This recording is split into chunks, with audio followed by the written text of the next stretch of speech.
Start off by giving our praises to Yahweh, Ba'ashem, Yahweh Shah, Ba'ashem, Rock Crocodish. Double honors to the elders and apostles of Great Millstone that taught me this truth. Alright, this is a video I was thinking about. Don't poke the bear is what I'm gonna call this. And you see right here, this is a picture of a Edomite woman poking a bear. Alright, which means I don't know, it's completely ridiculous. Alright, and I guess I started from just in case nobody never heard the term "poke the bear." Alright, this is an old song they did, "Don't Poke the Bear," but let's see, get the meaning. What does it mean to not poke the bear? Alright, to intentionally make or try to make someone angry or offensive, especially someone more powerful than you. Alright, he attacked his colleagues for not wanting to poke the bear, referring to them not wanting to confront the president. Don't poke the bear was the warning about crossing the boss. Alright, so they say don't poke the bear. You know, this is kind of also falls up under that old saying, you know, we got in the country, let sleeping dogs lie. Alright, it's pretty much the same thing. Don't poke the bear, let sleeping dogs lie. Alright, now we go into this the Ukraine situation. Alright, and what's going on, you see, is we know that Russia wants to rebuild the Iron Curtain, and this was a map of the Iron Curtain back then. And since then, NATO has added a few more nations into it, which is the North Atlantic Treaty Organization, I believe is what it stands for, NATO. And you know, with all these European nations in America, and as you can see, they have been adding even more nations. And I can't know if you can see, like, I think it's like that Ukraine right behind that second to the bottom country right there. I believe that's where it is. But don't poke the bear. And Russia really wants this Iron Curtain back because of how NATO's been expanding closer and closer to Russia. I heard a brother make the comment, I think it was the other Malcolm, who made a comment, and he said this is the same thing as somebody standing on the sidewalk holding a gun and then being like, I'm not attacking you, but he's posing in front of your house with a gun. And that's pretty much what NATO is doing to Russia right now. Alright, which will go into the terms picking it or poking at a bear. Alright, so now why do I say Russia is the bear? Alright, I guess get a scripture, a couple of scriptures. Alright, this is Daniel chapter 7 verse 5. And behold, another beast, a second beast, like to a bear, and it rise up itself on one side, and it had 3 ribs in the mouth of it. Between the teeth of it, they said thus until it arise and devour much flesh. We know this second beast is the Mede-Persian Empire, alright, which is would be also known as Gog and Magog.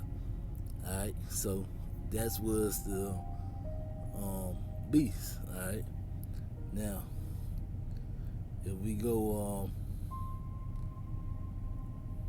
to Ezekiel 38:4, he said, I will turn thee back and put hooks into thy jaws, and I will bring thee forth in all thy armies and horses and horsemen, all of them clothed with all sorts of armor, in a great company with buckler and shields, all of them handling swords. Alright, so this was the Lord saying that he was going to put hooks into Gog and Magog's mouth.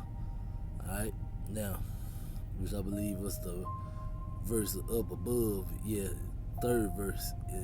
And thus said the Lord Yahweh, behold, I am against thee, O God and chief prince of Meshach and Tubal. Alright, so this was the Lord saying that he was going to put hooks into their mouth. Alright, now let's get back over. So why did I say they are poking the bear? Alright, let's get into what hypersonic weapon technology is. And this is something I believe most Americans don't understand or don't know about, especially if you don't actually look and read and look up articles on different things. But hypersonic weapons, alright?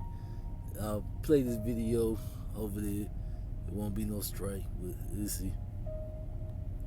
What are hypersonic weapons? Hypersonic weapons travel at least 5 times faster than the speed of sound. 5 times the speed of sound is roughly 4,000 miles per hour. At that speed, a hypersonic weapon could travel between New York and Beijing in about 1 hour and 40 minutes. Some weapons could travel even faster, up to about 20 times the speed of sound. Hypersonic missiles are nothing new. China, Russia, and the United States have had them for years. In fact, ballistic missiles travel at hypersonic speeds. But ordinary ballistic missiles are on a set trajectory after their rocket motors burn out. Like a dart after release, they cannot change course. What's different with the new crop of hypersonic weapons isn't speed by itself. It's the combination of speed and maneuverability over long ranges. How do hypersonic weapons work? There are 3 basic types: guided ballistic missiles, boost glide missiles, and hypersonic cruise missiles. Guided ballistic missiles are like normal ballistic missiles, but the re-entry vehicle, which carries the warhead back into the atmosphere after the missile shoots up through it, has steering fins attached to guide it to the target. Boost glide weapons are propelled to great speeds by rockets, just like ballistic missiles. But rather than arcing high above the atmosphere as ballistic missiles do, gliders re-enter the atmosphere shortly after launch. They rely on aerodynamic lift to stay aloft, potentially for thousands of miles without the use of an engine. The basic idea is the same as a hang glider. Hypersonic cruise missiles are powered throughout their flight. To keep flying at such great speeds over long distances, they need special scramjet. As you can see, the hypersonic cruise missiles did not even have to leave the atmosphere and re-enter, which makes it even way more harder to detect than any of the other missiles, right? Jet engines. The speed of the missiles itself forces air into the engine, where it combusts at supersonic speeds. Hypersonic cruise missiles are still in the works. China, Russia, and the United States are all conducting research into them. But only one country, Russia, appears to be close to deploying one, Zircon, which reportedly has a short range of about 300 miles. Alright, so it let you know Russia was going to be close to deploying one. And let's go forward. Got one more video. Shop American Freight for the lowest price guarantee. Go to AmericanFreight.com for guaranteed terms and conditions. Imagine flying from New York City to London in under 2 hours, or really anywhere in the world in just a few. Well, that may seem like a far-fetched travel dream. Hypersonic technology is real, and it's very much here. If you are traveling at hypersonic speeds, you're going more than a mile per second. That's important for military applications. It could have commercial applications. It could also open up new ways of reaching space. And I'm not sure. I don't think I'm gonna play enough of this video. I'll just play a little bit of it. But they are also in the works of a hypersonic train that will travel from LA to New York.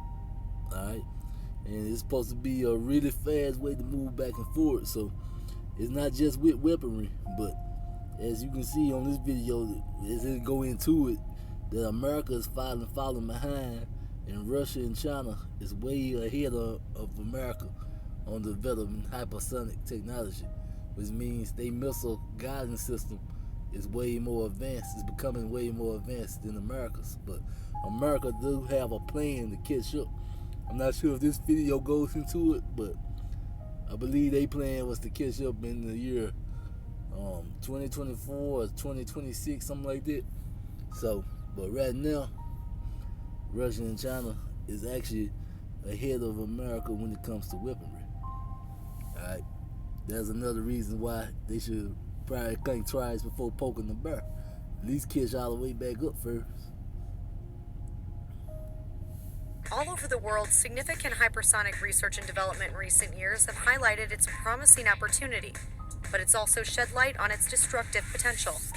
China or Russia possibly experimenting with hypersonic technology. And we know China isn't building these capabilities purely for defense.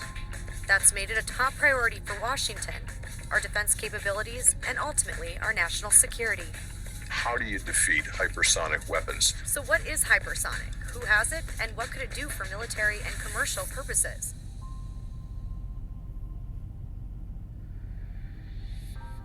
Hypersonic is a measure of speed. It's anything that travels through the air above Mach 5, or 5 times the speed of sound.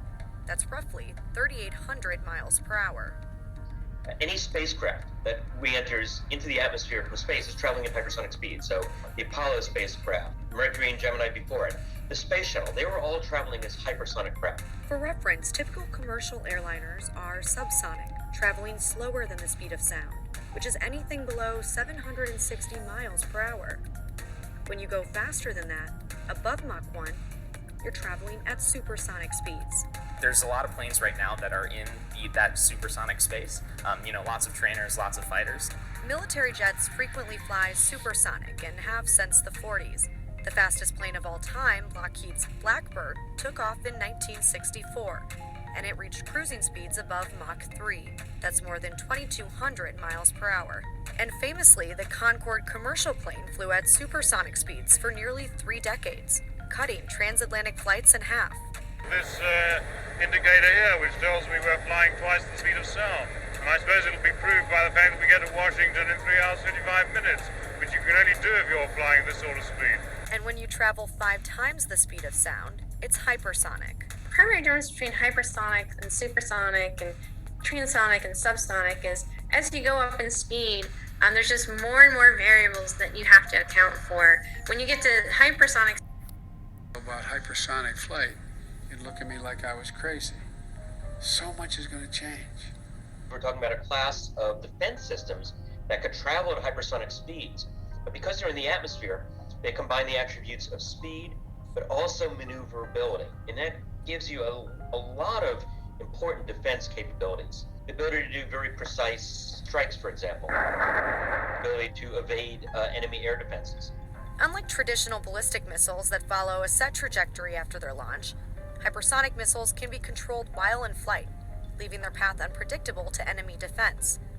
And 2 of Washington's biggest adversaries claim to be ahead of the U.S. in their development. Well, I've seen some really alarming things going on in China. Alarming as well in Russia, but a little bit less so. China's made no bones about it. I mean, they've actually rolled out some hypersonic weapons in some of their military parades and kind of shown off their investments. So we are behind. We are behind the Chinese. We are behind the Russians. We took our foot off the gas. We allowed other nations. Well, that's why I was wanting to get it, for you to hear them say out their own mouth that they are behind these countries when it comes to this type of weaponry, which is the new weaponry, all right? Now, yes, I can close that up, all right? Done showing the Iron Curtain, all right?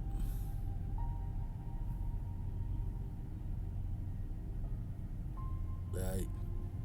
Now, another thing that's going on is Russia is also removing and dropping the U.S. dollar.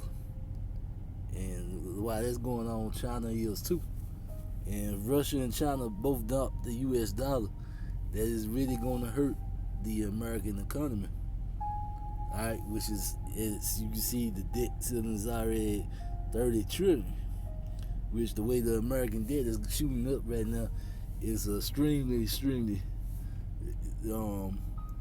crazy. This is also how you know that this place is on the time limit. The debt can't keep going up like that. All right, because if you go back over to Alright. The thing is, this is a debt table, and this is in billions. Alright. Now, back in 1981, it was still in the billions. It didn't reach the trillions to 1982. Alright, 1,000. Now, let's just go forward to 2000. We was at 5 trillion. Alright, 5 trillion in 2000. Now, in 2021, it was at 29. So you went in a 20-year period. Alright, they added pretty much $25 trillion in debt. Alright, that is insane. Especially when you see how low the debt was since the beginning. Like I said, 1929 it was 17 billion. Alright, almost 100 years later, it's 30 trillion. Alright, and as you can see, it steady goes up. Alright, now.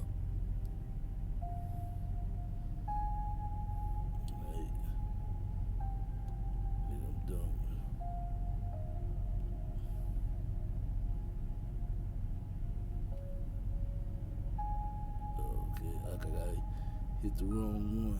Alright. This is Isaiah. I'm fine.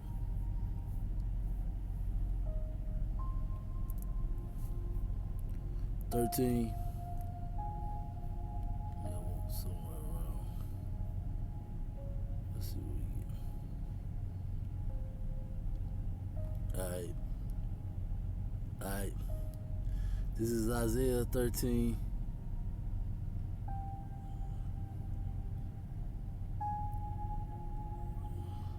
Alright, and I'm going to start at verse 17. Behold, I will stir up the Medes against thee. We should not regard silver, and as for gold, they should not delight in it. And we know Russia, Iran, is pretty much where the Medo-Persian Empire was. Alright, even though the Russians are not the Medes, they are Edomites. They live in that land. Alright. This is another reason how you know the Bible got to be read through the Spirit to get the full understanding. The Lord said he was going to stir up the Medes against them. Their bows also should dash the young man to pieces, and they should have no pity on the fruit of the womb. And their eyes should not spare children. Alright? And let's get into them intercontinental nuclear missiles. Alright? In Babylon, the glory of the kingdom, the beauty of the Chaldeans' excellence should be as when Yahweh overthrew Sodom and Gomorrah. And this is also how we know this is not going into ancient Babylon, because it say it should be as when Yahweh overthrew Sodom and Gomorrah. And we know they actually got the salt deposits and know where that was, and no one lives there. Alright? Ancient Babylon, people are living there right now. So it ain't going into that. You know, that was in Iraq. Alright? It should never be inhabited, neither should it be dwelled in from generation to generation. Neither should the Arabian pitch tent there, neither should the shepherds make their foes there. So it's pretty much saying once the Lord is done with Babylon the Great, which is America, you know, ain't nothing gonna dwell here ever again. But the wild beasts, of the desert should lie there, and their houses should be full of doleful creatures, and owls should dwell there. Alright? It should dance there. Alright? And the wild beasts of the islands should cry in their desolate houses, and dragons in their present palaces. And her time is near to come, and her days should not be prolonged. So, alright, so this is the Lord pretty much saying that, you know, no one is going to live in Babylon once them nukes go out here.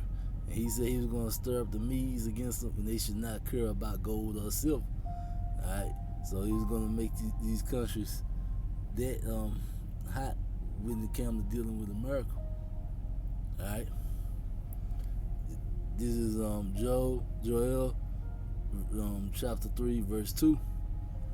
I will gather all nations and will bring them down into the valley of Jehoshaphat, which we know that Jehoshaphat, Yahweh judges, and will plead with them there for my people, alright, and for my heritage Israel, whom thou hast scattered among the nations. And this is letting you know that Israelites are living in all nations on the earth right here. 2, they are scattered among the less and parted my land. Alright, so the Lord said, you know, in World War III, when they finally do kick off, that is where he was going to bring them out and judge them, alright? Because the Lord is going to come back and fight for his people. Alright, and that's after that, that's when the third woe start, which ain't going to start until the MOB, the mark of the beast, got to come out, the computer chip first. Alright, because right now we are at Matthew 24:6. And ye shall hear of wars and rumors of wars. See that ye be not troubled, for all these things must come to pass, but the end is not yet. So, alright, so it's saying there's going to be wars and rumors of wars. Alright, verse 7. For nation shall rise against nation, and kingdom against kingdom, and there shall be famines and pestilence, and earthquakes in diverse places. Alright, so the Lord's letting you know that it was going to be famine and pestilence. People are going to be sick, and there's going to be a shortage of food. Alright, as these kingdoms fight against kingdoms. Alright, and verse 8. All these things are the beginnings of sorrows. Alright, so this is only the beginning. Alright, the rumors and wars. Alright, because before you could get World War III, that third woe, you know, the mark of the beast got to come out first. And you know, the Lord has put it in their hearts to really push this microchipping thing. Alright, because and once that comes, then World War III is going to really take off. Alright, that's when you're going to have that, and that's when the missiles will come after the mark. Alright, there's some things to keep in mind, but the end is not yet. Alright, and